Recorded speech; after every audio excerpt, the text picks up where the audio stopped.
تر یوې سپېڅلې ودانۍ لاندې یوه پټه خونه ده چې نړیوال رازونه پکې پټ دي. دا رازونه ممکن د ځمکې او اسمان توازن ګډوډ کړي. په ودانۍ کې د ستا موادو په اړه ډېرې ګنګوسې او نظریې شتون لري. پیل یې له محرمو کتابونو او لیکل سوو کرښو څخه کوو، کوم چې د انسانانو او پیریانانو په لاسونو لیکل سوي دي. دلته هغه تاریخ هم پروت دی چې د وخت په تېرېدو سره د لاسوهنو په پایله کې محوه سوی، ان تر هغه تکنالوژي پورې چې حقیقي علم یې یوازې له الله جل جلاله سره دی، لکه هغه سوارلي چې له یو وخت څخه بل وخت ته سفر پکې کیږي، او د فضانوردانو سره د اړیکو وسیلې، او هغه څه پکښې موجود دي چې د انسان او اوس مهال دپاره یو لوی خطر دی. یوازې همدا رازونه پکې پټ دي؟ هو، تر دې هم خطرناکه. هغه څه چې پټ دي تر دې هم زیات خطرناکه دي. د واتیکان مخفي کتابتون چې په سلهاوو کلونو قدامت او خورا ستر ارشیفونه لري، نو د علم او معرفت له خزانو څخه ډک دا کتابتون په یو پټ ځای کې د ساتلو علت څه شی دی؟ او په دې کتابتون کې نور څه ډول پټ رازونه شتون لري؟ آیا هر څوک کولی سي دا ټول رازونه وګوري؟ او که دا رازونه د سیاسي او مذهبي نفوذ لرونکو اشخاصو تر یوې لوړپوړې ډلې پورې محدوده دي؟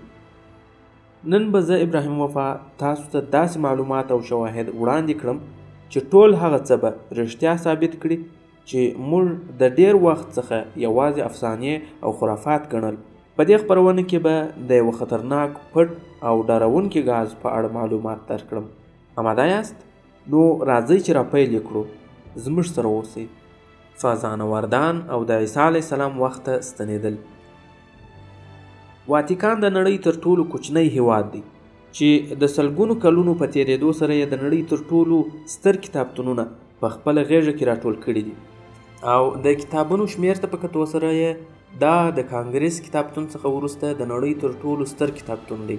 البته د کتابونو او لیکنو قیمت ته په کتلو سره یې دا د نړۍ تر ټولو ستر او لوړه بیه لرونکی کتابتون دی، ځکه چې دا د 2000 کلونو په اوږدو کې د نړۍ په 6 براعظمونو کې د رومانیې غاصبو عیسایي کلیساو د شتون او هلو ځلو په نتیجه کې بشپړ سوی دی.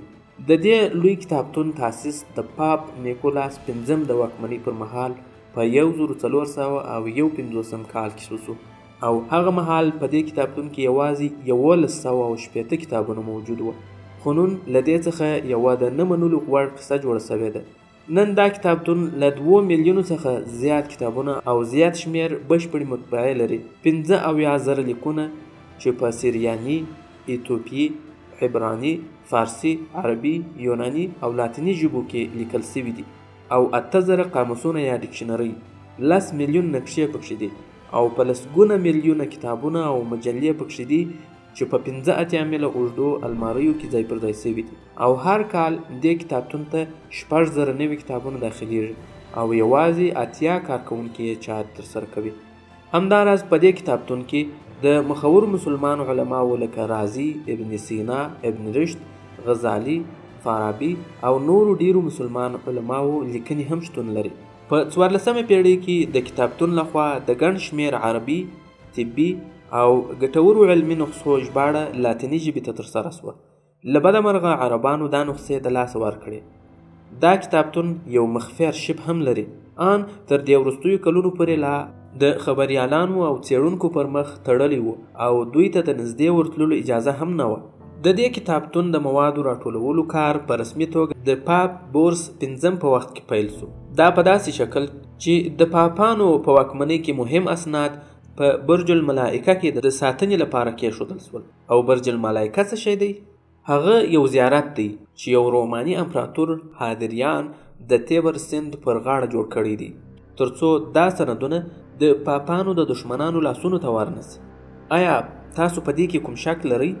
یوازې دا نه، بلکې کتابتون ته ننوتل هم تقریبا ناشونی کار دی، ځکه چې په روم کې دا خبر مشهوره ده چې د واتیکان مخفي ارشیف ته د ننوتلو لپاره باید یو څوک په اسمان کې واسطه ولري چې پر ځمکه دا مهم کار درته اسانه کړي. ستاسو په اند د دې ارشیف د منځپانګې په اړه د دومره سختۍ لامل څه شی دی؟ مقدس والی. واتیکان په روم کې د سنت پطرس باسلیکا تر ودانۍ لاندې کتابتون یو ډیر پټ او له انتهایی مرموز کتابتون څخه یو دی. ولی؟ نو چې پوښتئ، نو دا ځکه چې په دې کې د لومړي لاس کتابونو خزانې پرتې دي، لکه د 4مې پیړۍ کوډیکس واتیکانوس چې د مقدس انجیل تر ټولو بشپړه او پخواني نسخه ده او په څنګ کې ورسره د اختراع شوو انجیلونو مجموعه هم سته، کوم چې د عیسی علیه السلام د ژوند حقیقي کیسه بیانوي چې قسطنطین ورڅخه حذف کړې وه، نو د مقدس انجیل څخه لرې کړل سوې وه. په دغه انجیل کې د عیسوي تاریخ په اړه هم روایتونه سته. لکه کوم روایتونه؟ د مثال په توګه د انجیل توما په اړه روایتونه. تاسو په دې کې یو څه فکر وکړئ. کلیسا ولې د مقدس انجیل اصلي نسخې پټوي؟ امکان لري چې هغه په بشپړ ډول صحیح وي. شاید په دا نسخو کې داسې رښتونی حقیقتونه وي چې پاپان غواړي چې هغه پټ وساتي، ځکه عام محضر ته د دې لرغونو نسخو راایستل ډېر دروغونه افشا کوي. کوم دروغونه؟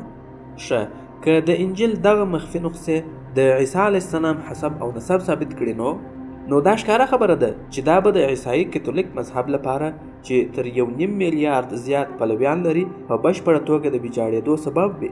هغه مذهب چې د صلیب منونکی دی او په دې عقیده دی چې عیسی علیه السلام پر صلیب باندې اعدام شوی او نعوذ بالله دی د خدای زوی دی. ښه، نو که دا خبره څرګنده سي چې واتیکان د پیړیو راهیسې د خپل واک او شتمنۍ ساتلو لپاره د دې حقیقت د پټولو هڅه کړې، موږ پر هیڅ چا هم تور نه لګوو، بلکې موږ د هغه انګېرنو په اړه خبرې کوو چې په نړۍ کې ډېر کسان ورباندې غږېدلي دي. آیا همدا د دې مخفي کتابتون د پټ ساتلو له اسبابو څخه یو ښکاره سبب نه دی؟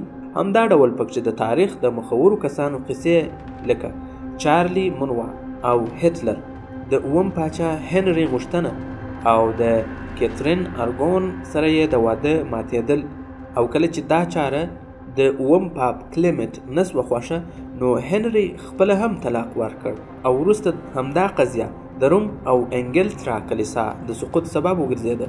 له دې پرته نور خورا ډارونکي څه هم سته. یوازې هغه څوک چې دا انځوریز تر پایه وګوري چې بې زړه نه وي. د جادو ممنوع کتابونه، هغه ټولې خبرې او قصې چې تاسو په خپل ژوند کې د تور جادو او سحر په اړه اورېدلي دي، او یا هغه ټول کتابونه چې پیریانو تصنیف کړي دي، د هغه سمندر د یوه څاڅکي سره هم نشي سمېدلی، کوم چې د الاذیب په نامه مشهور دی، او بل نوم یې دی د مرګ کتاب چې لیکوال یې یو نامتو یمنی جادوګر عبدالله الحضري، هغه چې د ناممکنه ادعاو په سبب د لیوني جادوګر په نامه پیژندل کېدی، لکه د تور جادو په مرسته د مړو حاضرول او همدا ډول د پټو مخلوقاتو د پاچاهانو سره د اړیکې درلودلو دعوې. نورو جزئیاتو ته نه ځو، د حضر د هغه ناوړه او ناشوني کارونه چې د ترسره کړي یوې بلې انځوریزې ته اړتیا لري او بله انځوریزه وخت او کار غواړي. ډېری ملګري دا غوښتنه لري چې باید ژر ژر انځوریزې جوړې سي. موږ هڅه کوو چې څومره ژر کېږي انځوریزې نشر ته چمتو کړو، خو مشکل دا وي چې د نشر شوو انځوریزو خبر تر تاسو پورې نه رسیږي. نو که غواړئ ځان پر وخت خبر کړئ نو سبسکرایب او د بیل بټن مه هېروئ. نو راځو خپلې موضوع ته. تر ټولو حیرانونکې قصه د نوموړي جادوګر د مرګ قصه ده چې نامتو عربي تاریخ لیکونکي ابن خلکان داسې بیان کړې ده. هغه وایي چې د خضر د مرګ د هغه ناشونو کارونو څخه وو چې د خلکو په زړونو کې یې ویره او رعب خپور کړ. هغه دا رنګه چې له غیب څخه یو جناور په رڼا ورځ د خلکو په وړاندې را پیدا سو او د ده جسد یو خوړ او بیرته ورک سو. یو عالم سیدور فیلیتاس د خضر کتاب الاذیف یوناني ژبې ته وژباړی او د نیکرو نومیکان نوم یې ورکړ. د دغه کتاب څخه بیا خلکو د تور جادو په کارولو کې کار واخیست چې ډېرې بدې پایلې یې لرلې. نو خلکو له یوه جلد پرته د دې کتاب ټولې نسخې وسوځلې. ستاسو په اند دا جلد به چیرې وي؟ فکر وکړئ. هغه یو جلد په واتیکان کې دی او دا امکان لري چې دا کتاب د واتیکان په زیرخانو کې د ارواحو د حاضرولو لپاره د مخفي جلسو یوه بنیادي برخه وي، او دا هم امکان لري چې دا کتاب د تسخیر شوو او شیطاني خلکو په روزنه کې ډېر زیات اثر لري. د واتیکان په کتابتون کې الاذیف د جادو یوازینی کتاب نه دی، بلکې هلته دا رنګه نورې نسخې هم شتون لري، لکه د پیریانانو ژبه، کیمیا او د فیلسوفانو ډبره په نامه کتاب چې فیلسوفانو د فلزاتو او ډبرو په سرو زرو بدلولو کې د دغه کتاب څخه کار اخیستل غوښتل. اوس دا پوښتنه پیدا کېږي چې آیا دوی د دغه عجیبو علمي ابتکارونو په لاسته راوړلو کې بریالي شول؟ که پرې پوهېدل غواړئ نو زموږ سره پاتې سئ. د عیسی علیه السلام زمانې ته ستنېدل. له ډېره وخته څخه انسان د زمانې د مسخر کولو خوبونه ویني. که چیرې تاسو ته دا فرصت په لاس درسي نو تاسو کومې زمانې ته ورګرځېدل غواړئ؟ تېره سوې زمانې ته تلل غواړي که راتلونکي زمانې ته. خو واتیکان تېره سوې زمانه او په ځانګړې توګه د عیسی علیه السلام زمانه غوره کړه او د عیسی علیه السلام یو داسې انځور یې له ځان سره راوړ چې هغه پر صلیب ځوړند دی. دا څنګه کېدای سي؟ آیا دا حقیقت لري؟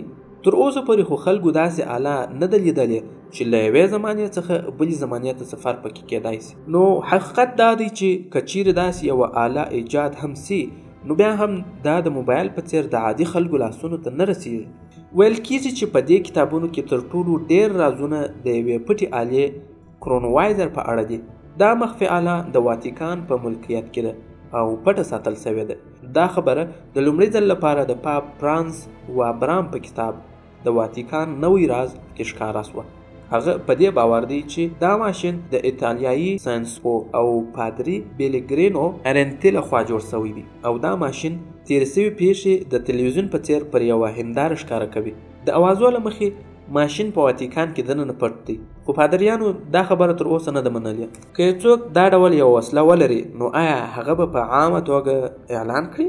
د وسلو او رازونو په اړه لا خبرې تر اوسه پای ته نه دي رسېدلي. زموږ د سیارې میلمانه د واتیکان په کوربتوب کې په ټولو علومو کې واتیکان د ستورپوهنې سره علاقه لري او دوی له یو څخه زیات د ستورپوهنې مرکزونه لري. له فضا سره د کلیسانو او وفاداریانو د علاقې تر شا څه راز دی؟ آیا دوی د داسې شیانو او مخلوقاتو سره اړیکه ټینګه کړې ده چې موږ یې نه پیژنو؟ د دې ځواب د واتیکان یو لوړپوړي ستورپوه هغه مهال ورکړ کله چې د دا اعلان وکړ چې په فضا کې د نوي ژوندي مخلوقاتو د شتون امکان هم شته او په کلیسا کې به دوی ته هرکلی ویل کېږي. د واتیکان تر ټولو پخوانی ساینسپو کنسولمانو هم دا خبره تایید کړه چې هغه به فضایي مخلوقاتو ته په روحاني غسل ورکولو باندې ډېر خوشحاله سي. په دې اساس کلیسا نه د فضایي مخلوقاتو شتون ردوي او نه د هغوی سره تعامل غندي ځکه چې د ساینس او مذهب ترمنځ هیڅ کوم معنی نسته او دا پراخه نړۍ یوازې تر انسانانو پورې محدوده نه ده. همدارنګه د واتیکان په هدیره کې له فضا څخه موندل سوي د عجیبو کوپړیو د شتون په اړه په دې وروستیو کې ډېرې اوازې هم خپرې سوي دي. که دا رښتیا دي نو پادریانو دا خبرې ولې پټې کړي دي؟ د دې ټولو پوښتنو یوازینی او رښتینی ځواب یوازې د واتیکان په پټو ارشیفونو کې موندل کېدلی سي. آیا دوی به په حقیقت کې دا ښکاره کړي یا دا د ځنډولو او بیرته پټولو یوه بهانه ده لکه څنګه چې د صلیبیانو د دورې ډېر حقایق دوی پټ کړي دي؟ د صلیبیانو پټ تاریخ نه کسان د 3 میلیونو خلکو د مړینې لامل شول. دوی هغه خونړۍ جګړې راپیل کړې چې د زرګونو کلونو راهیسې تکراریږي. په 1113 عیسوي کې د اسرائیلو له نسل څخه 9 کسان بیت المقدس ته ولاړل. د مسیح د پیروانو او د سلیمان د معبد د پیروانو څخه یې د بېوزله سرتیرو یو پوځ چمتو کړ چې د هل د سرتیرو په نوم مشهور سو. د دوی موخه د دوی په قول د عیسوي زیارتونو د لارو ساتنه وه. خو حقیقت دا دی چې دوی د مسجد الاقصی لاندنۍ برخه وکیندله او د کیندنې د موخې په اړه بېلابېلې اوازې وې چې دا د سلیمان علیه السلام د خزانې استخراج وو یا د داود علیه السلام د تعلیماتو لاسته راوړل وو او که د عیسی علیه السلام د نسل د اسنادو موندل وو. هر څه چې دوی پیدا کړل د هغه حقیقت یو راز پاتې سو. خو دا یقیني خبره ده چې هغه ډېر ارزښتناکه شی وو. پاپ انوسنټو دویم د دوی په وړتیا اعتراف وکړ او دوی ته لامحدوده واک ورکړ. دوی خپل ژوند او خپل عادات منظم کړل او له غربت وروسته یې د ټولې نړۍ د مسیحیانو ملاتړ ترلاسه کړ. خو کله چې دوی خپل نظامي ارزښت له لاسه ورکړ نو پر دوی باندې د جادو او د بدعاتو تورونه ولګېدل. نو پاپ کلیمنټ پنځم ته د باچا فلیپ څلورم لخوا د دوی د مشرانو د بندي کولو او د دوی ټولو املاکو د غصبولو او د دوی د مشر د وژلو امر وسو. د دوی څخه په زرګونه کسان وتښتېدل او په اروپا کې خپاره سول ترڅو بېلابېلې مخفي ټولنې جوړې کړي. داسې ویل کېږي چې په دې مخفي ټولنو کې تر ټولو مهمه د فریمسن ټولنه وه. فریمسن ټولنه هغه ټولنه ده چې په اړه یې موږ مخکې انځوریزه جوړه کړې ده. که تاسو یې کتل غواړئ نو په ایمان یوټیوب چینل کې کتلی سي. نو دا چې واتیکان د دوی د ملاتړ کولو وروسته ولې د دوی له حمایې څخه لاس پورته کړ د دې ځوابونه یوازې په مخفي ارشیف کې دي. واتیکان او د آلمان یهودیان د پاپ پیوس 12 له لوري دویمه نړیواله جګړه چې د جګړو پلار هم ورته ویل کېږي رامنځته سول. یوه داسې شخړه چې تر اوسه هم پای ته نه ده رسېدلې. دا شخړه چې له 50 څخه تر 80 میلیونه خلک پکې ووژل سول. په دې ټول وژنه کې 6 میلیونه انسانان یوازې هټلر له دې امله ووژل چې هغوی یهودیان وو، او دا وژنه د هولوکاست په نامه مشهوره ده. لکه څرنګه چې ټول پوهیږي چې د المان د نازیانو لخوا د یهودیانو د ټول وژنې بحث د واتیکان پر شاوخوا څرخي، او دا چې د هټلر او د پاپ پیوس 12 ترمنځ د همغږۍ اوازې هم تر ډېره حده نشر سوې. او دا هم ویل کېږي چې پاپ د المان په کلیساو کې د خپل حیثیت ساتلو په خاطر غلی و، او د یهودیانو د ټول وژنې په اړه یې هیڅ نه ویل، او تر ټولو شکمن اړخ یې د دې ټول وژنې اړوند اسنادو محرمیت دی. واتیکان دا اسناد خورا محرم ساتي، او په کاتولیک کلیسا کې د نړیوالو مذهبي ټولنو په نظرونو کې د دوی د پام وړ اغیزه خورا اندېښمنونکې وه. د دویمې نړیوالې جګړې په جریان کې د پوپ پیوس 12 د رښتینې دریځ په اړه لا هم مطالعې روانې دي. البته د المانیانو او د واتیکان دریځ د نورې نړۍ څخه په بشپړه توګه توپیر درلود. هغه دریځ څه دی؟ راځئ چې ځان پرې پوه کړو. ناراض پادري یو سړی چې وتوانید په نړۍ کې تر ټولو لوی مسیحي مذهبي واک وننګوي، او داسې کارنامې ترلاسه کړي چې مخکې هیڅکله نه وې ترلاسه سوي، چې هغه د یوې نوې مذهبي ډلې رامنځته کول و. تاسو به ضرور پوښتنه کوئ چې هغه څوک و، او د ده او د واتیکان ترمنځ څه تړاو و. هغه مارټن لوثر و، یو الماني راهب، او په اروپا کې د نوښتونو د زمانې ایجادونکی و. هغه په 1483 کې په اروپا کې زیږېدلی و، او په الهیاتو کې د دکتورا تر کچې زده کړې وکړې. وروسته د دې ګناه د احساس له امله چې په خپلو افکارو، احساساتو او عملونو کې د خدای سره په مینه کې صادق نه و، هغه پریکړه وکړه چې توبه وکړي او روم ته د حج لپاره ولاړ شي. سان شاین په خپل کتاب د اصلاحاتو پردې کې دا خبره څرګنده کړې چې لوثر خپل د حج په سفر کې روم ته ولاړ، په حالت د فساد له امله خفه سو. لوثر روم ته له دې امله تللی و ترڅو له خپلو کړاوونو څخه خلاصون ومومي، خو دا سفر د ده په کړاوونو کې د زیاتوب لامل سو، ځکه چې فساد تر پاپ او تر شاوخوا خلکو پورې یې رسېدلی و. اوهو، دا اوس څه قصه ده؟ په کلیسا کې هم فساد خپور سوی دی؟ مګر حیرانېږم ځکه چې پاپ لیون 10 د سپېڅلي پیټرز کلیسا د پاکولو لپاره د بخښنې سکې پلورلې، خو لوثر د مذهب په نامه دغه سکې پلورل وغندل. په المان کې د ویتنبرګ پوهنتون وغوښتل چې د دې سکو په اړه بحث وکړي، او لوثر یې د خپل استازیتوب لپاره غوره کړ. هغه خپل دلیلونه اعلان کړل، او په ویتنبرګ کې د کیسټل کلیسا پر دروازه باندې راوځړول. دا ورځ د پخوانیو کلیساو او ځینې نوې اصطلاح شوې انجیلي کلیساو لپاره د لمانځلو نیټه سوه. د لوثر نیوکې د 95 اصول په نامه مشهوره سوې. په دې نیوکو کې لوثر د بخښنو په سکو باندې سخته نیوکه کړې وه، او د ایمان و بېلابېلو برخو ته د تقسیمېدو د عقیدې اعلان یې وکړ. نو له هغه وروسته څه وسول؟ لوثر په فساد باندې تورن سو، او کلیسا هغه وشړی، نو د ده اغیزه او قوت زیات سو، او د پروتست مذهب بنسټ یې کېښود، چې نن ورځ یې د منونکو شمېر 130 میلیونه ته رسیږي، او په عیسویت کې د شمېر په اعتبار دویم لوی مذهب دی. نو هغه د مارټن لوثر دلیلونه، نیوکې او اسناد، او د راهبانو لخوا د هغوی ځوابونه اوس چیرته دي؟ هغه د واتیکان په مخفي ارشیف کې دي، او تر ننه پورې په بشپړه توګه نه دي تشریح سوي. ولې؟ ځکه امکان لري چې د هغه له تشریح وروسته د سنت پیټر کاټرالي مذهب په ریښو کې ژور داخلي فساد راڅرګند سي، او دې فساد نوي بڼې هم پیدا کړي دي. پر پورته بیان سوو څه سربیره نور ډیرې او تر دې خطرناکې خبرې هم سته چې حقیقت یې د واتیکان په مخفي ارشیف کې پټ دی. نو ولې اوس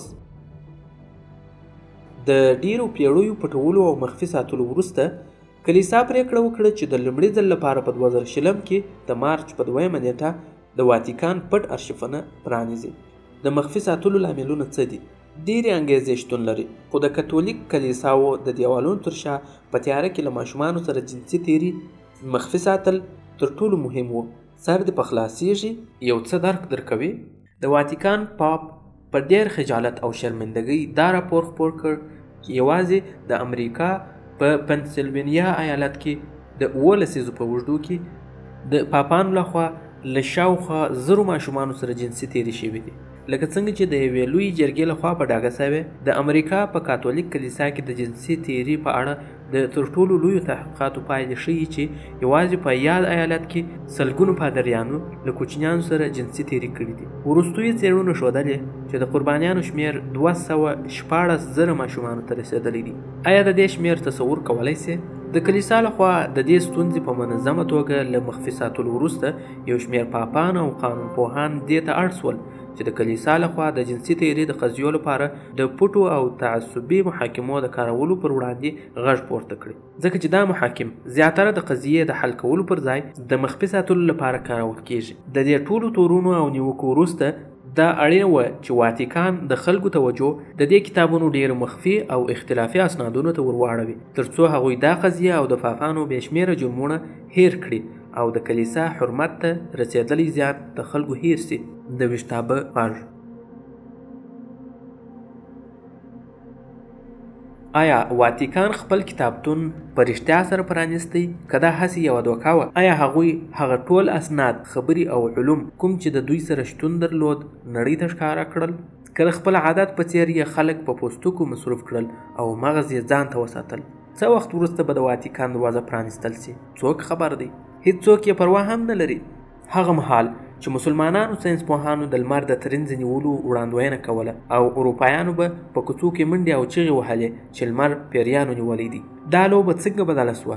اروپایان څنګه د نړۍ سرداران سول او موږ د تمدن تر ټولو ټیټې سطحې ته ورسېدو او د نړیوال ساینسي پرمختګ په رقابت کې تر ټولو وروسته پاته یو؟ آیا لامل یې دا دی چې دوی هغه څه مطالعه کوي چې موږ یې مطالعه کوو؟ هو، موږ هم ټوله ورځ په ټولنیزو شبکو کې په زرګونه لیکنې لولو او ګورو، خو له موږ څخه ډېر محدود خلک د یوه کتاب د لوستلو جرأت کوي.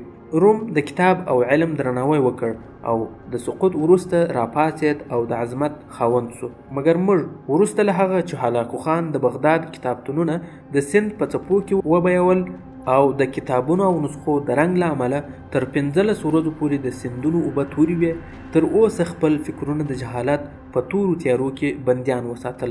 آیا اوس د دې وخت نه دی چې د خپل تیر وخت په اړه خفګان پرېږدو، د غفلت له خوب څخه راویښ سو او د ساینس او پوهې سره مینه پیدا کړو تر څو هغه څه بیرته ترلاسه کړو چې موږ له لاسه ورکړي دي؟ د دې ځواب تاسو ته پرېږدم.